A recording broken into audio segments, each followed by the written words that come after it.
Mike Diaz here from LMS. Today we're going to discuss what a favorable account is for a 3PL versus what a not too favorable account is for a 3PL. And what does this do for you? Knowing this gives you the opportunity for leverage on negotiation and the ability to negotiate fair rates with a great 3PL. If you have that, it'll put you closer to success. If you like the content, please like, share, and subscribe. Leave comments and feedback below. And if you want to get in touch with me direct, my email is going to be in the description below. So let's discuss accounts in a 3PL. Not all accounts are created equal. And a lot of times, these accounts set the tone within the 3PL. 3PLs, we're always searching for good quality customers. And what's a good quality customer? We have to determine the profitability of the customer. And that's based on the operations and how they're staffed, how they're manned, what it takes to handle their goods, what it takes to handle their orders, and the entire process from within. Some customers, believe it or not, take the lives of a 3PL. There's been 3PLs that go bankrupt because of their customer. So all 3PLs handle different industries, and it's based on what they're familiar with and the industry itself. Different industries have different handling items, require different equipment, require different types of personnel. Some things in the industry are full of different odors, whether it be strong chemical odors to nasty, fishy odors. It has an impact on the personnel and the work environment itself. Some industries tend to be a little bit more dirtier than others. Some industries, we're dealing with aggregates. It's a lot of dirt and dust. Those things impact the warehouse experience. It impacts our labor force. Like we mentioned, you might need different equipment to handle different goods, whether it be clamps for boxes, clamps for rollers. You might need a crane. You could need different PPE. You might need gloves and masks. Now, how does this impact the labor pool? So with specific requirements, if we have to be wearing masks all day, if there's a need for something special that a staff member has to apply to his body, he might not want to work with that all day. It brings down the comfort level of that employee. You're probably going to have a little bit more turnover. For things that are smelly and chemical odors and things of that sort, people don't want to put themselves in that environment. They probably don't want to be inside your container downloading your goods. So it's gonna create some more turnover in staff. If your items are heavy and bulky, staff members are more prone to injuries, and they have to work harder. And in the warehouses, it gets really hot, it gets cold. Especially in containers, it gets really hot in containers during the summer. So those things all encompassed all together will create either more or less turnover. And then it's a challenge to find the right people that want to deal with these special requirements or these individual tasks. Some customers tend to be a little bit more irresponsible than others. They're unfamiliar with logistics. A lot of times 3PLs expect their customers to understand the logistics process. We've come across customers that for years don't know what a packing slip is. So it does have a negative impact when the 3PL assumes that their customer's well versed in logistics and they're not. It makes our job a lot harder. Some customers are just uninformed and clueless, and some customers are just unpleasant. I'm from New York, so I am used to it, but however, my Californian staff would interface with a New York customer. We continuously heard on how rude the New York customers were, but it's just how we are. We don't small talk too much. We want to get the job done and get it done now, so some folks tend to mistake that as us being rude. Old school. Some customers are old school and paper-based. If they're running an entire operation off of paper, that does make things a little bit less productive. It makes things way more prone to mistake and losing paperwork, and makes the process a little bit slower. And 3PLs are really technical nowadays. We strive to run a paperless warehouse. Some companies out there are using no technology at all. That means that we can't integrate with their systems. That means that things are going to run a lot slower. Companies out there are doing business with other companies that are technologically advanced. And how does that translate to the warehouse? We have a few customers that are doing this, where my customer is a manual customer and sends us orders in a manual fashion. However, their customer, once they process an order and make a purchase, their system is running EDI. So what happens, we have a carrier here ready to pick up a load that we haven't even received yet and haven't been able to process yet. That's how it impacts a 3PL. We have some customers that their goods and their inventories are not ready to pass through the 3PL. It's a lot harder to account for 30 SKUs in a container. Now, when those SKUs are all mixed in the container, not loaded by SKU, it's even harder to account for all that different material. A longer process, it's lengthier, and it's going to cost you a lot more. So if you think about it, a customer that's bringing in a container with 30 SKUs as opposed to a customer bringing a container in for one SKU, the customer bringing the container in for one SKU is going to be a lot cheaper. It's going to be a lot more competitive than the customer bringing in the 30 SKUs. Now, if a 3PL has one slot left for one more customer, he's going to choose that customer bringing in that one SKU all day over that customer bringing in the 30 SKUs per container. So if you stay tuned to the video, I'm going to tell you exactly what a very attractive customer looks like, and you can gauge where you're at. And remember, the less attractive you look or the more complex you are, the higher your rates are going to be. I'll tell you where everything starts. So what's a great customer? Great customer is one that communicates effectively, one that answers our inquiries thoroughly. Terrible customers have the tendency to not answer our inquiries at all, but when they need something, that's when things are coming, communication is flowing, and they're bogging us down.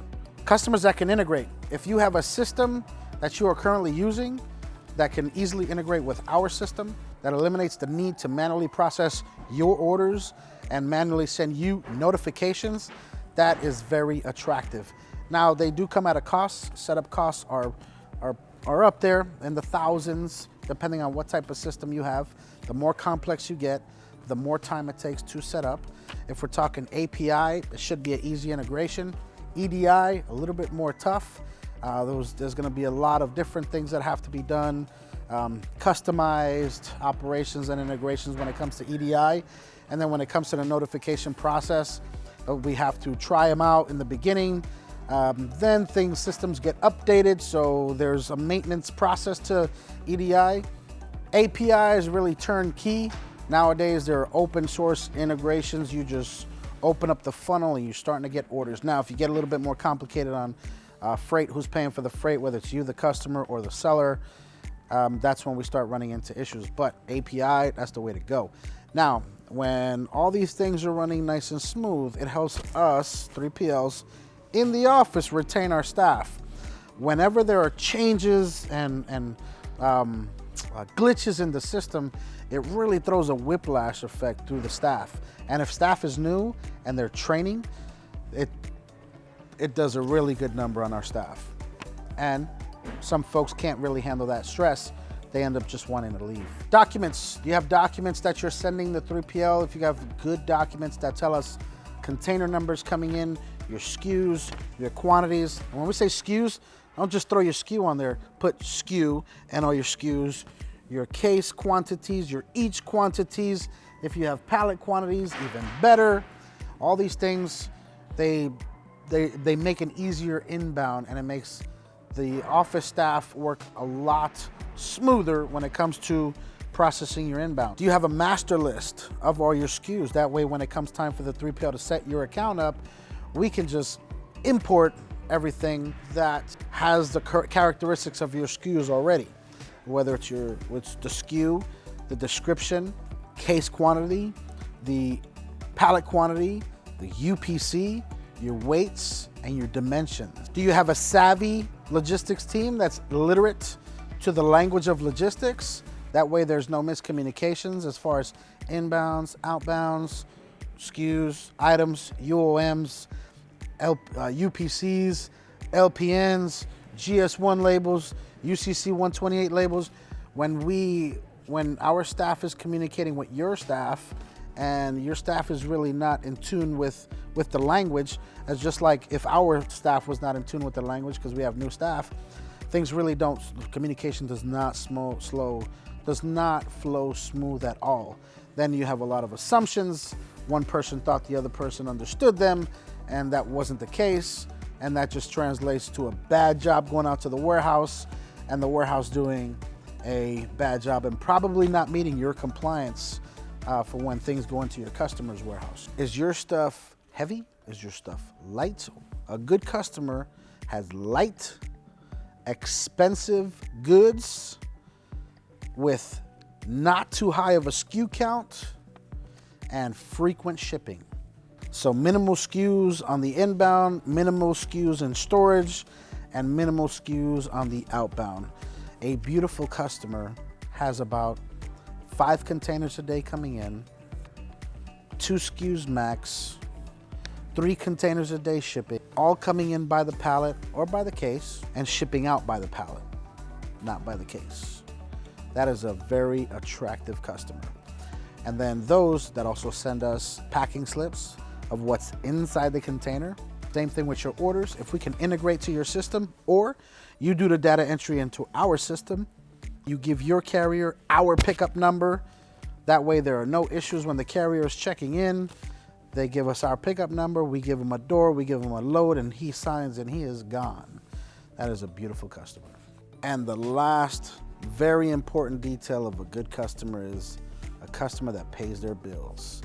Traditionally, or typically here in 3PLs, in the 3PL industry, we are at net 10 days. So we can pay for utilities and everything else. We have 40 accounts in the building. If 50% of those accounts don't want to pay within net 30, now we're funding 20 supply chains for 60 days. One company doing that, that company's going to run into cash flow troubles. And not only does it run into cash flow trouble, it can't invest in itself, it can't grow, it can't invest in technology and better ways to do business. So you're limiting that company. Now there's some companies out there that'll bring way too much business into the 3PL and not pay their bills for 90, 100 days. And when multiple companies do that, that company will run dry on cash and it'll take the life of the 3PL. It's been done way too many times. There's a lot of customers out there also that import a bunch of goods based on a crapshoot, and they don't have the money to pay the 3PL because they didn't make a sale, and now they're taking the life of a 3PL. We've seen it. It's ugly. We've had to save accounts that are in a 3PL that's going out of business, and we were able to save an account and bring them over to our facility. We've seen how ugly it is when 3PLs are shutting down. Jobs are lost, people's lives are destroyed, and a lot of times you just have someone that's overseas not really caring. So it's possible that a shitty customer can take the life of a 3PL. But pay your bills. Then we have the non-attractive customer. What's a non-attractive customer? Terrible communication. Lots of customers don't answer, like I said before, don't answer our inquiries for weeks. But when it comes for their inquiries, then they're all over the ball game. They have manual systems, they have manual processes that lead to lots of human error. And when there's lots of error within the warehouse, that discourages staff, and a lot of times it aids in our turnover. Believe it or not, a lot of customers don't know what's coming in and don't know what it looks like when it does come in. So if you're in the blind, us 3PLs are definitely in the blind, and we need to know how to handle your goods and how to store your goods. And if we can't tell that before your goods arrive, then it's just we're in a reactive state. It's not efficient, and we're always guessing. Units of measure, do you have lots of small items. You have very tiny boxes that are very heavy and are very cheap.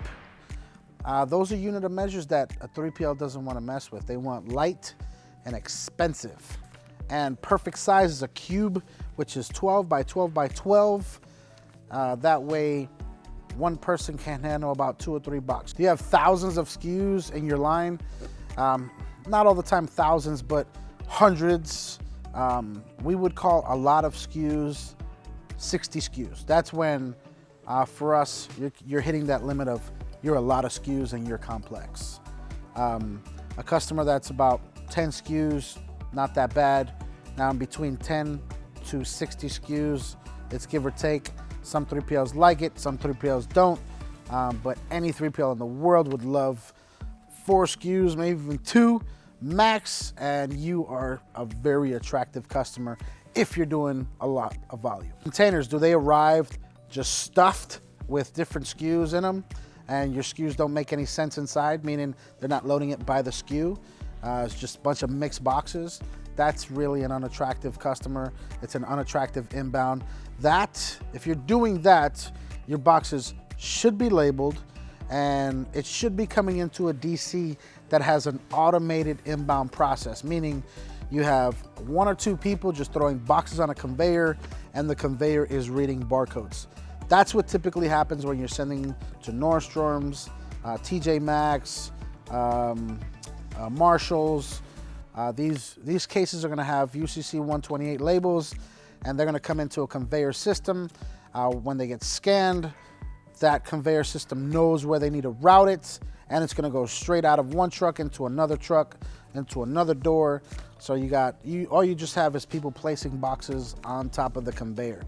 Now, if that's the case, obviously it's a lot more complex. Now you have robotics and machinery, so it's gonna take a little bit more to handle your goods, but that's, for the most part, how DCs for big box retailers are ran. Dead inventory. Does your inventory just sit around for months on end? Here's the number. After 3 months, if we got a pallet sitting around in stock, that pallet's no longer making us money. Pallets in storage, what they should be realistically billed on a monthly basis is $56 right now for my 3PL. We're not charging no more than $22 a pallet. So that means that pallet should be going in and out at least once a month. Better twice a month. But if it's doing it once a month, then not so bad, we're not losing so much. But after the 3rd month, any pallet in stock is losing the 3PL money. And no 3PL likes dead stock. It doesn't look tasteful at all. It deteriorates with time, and it just doesn't aid in the environment of the 3PL.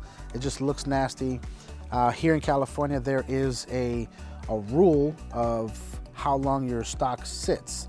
Now, we're not supposed to hang on to stock for more than a year here. That's here in San Bernardino County. It's just another California requirement. They don't like it. Do we do it? Sometimes we do, sometimes we don't. Usually when stuff reaches a year, we're doubling that storage price on the customer. If it tends to hit more than a year and a half, we're telling that customer, get it out the warehouse. And last but not least, the unattractive customer doesn't pay their bills. Now, whether it be confusion in accounting, whether it be whatever it is, a 3PL that doesn't, or a company that's not paying their bills is a detriment to any 3PL. We're not banks, so we don't hold on to debt. You gotta pay your bills in the required amount of time, whether it's net 10, net 20, or net 30, and pay your bills. Because you don't want your stuff to get liened.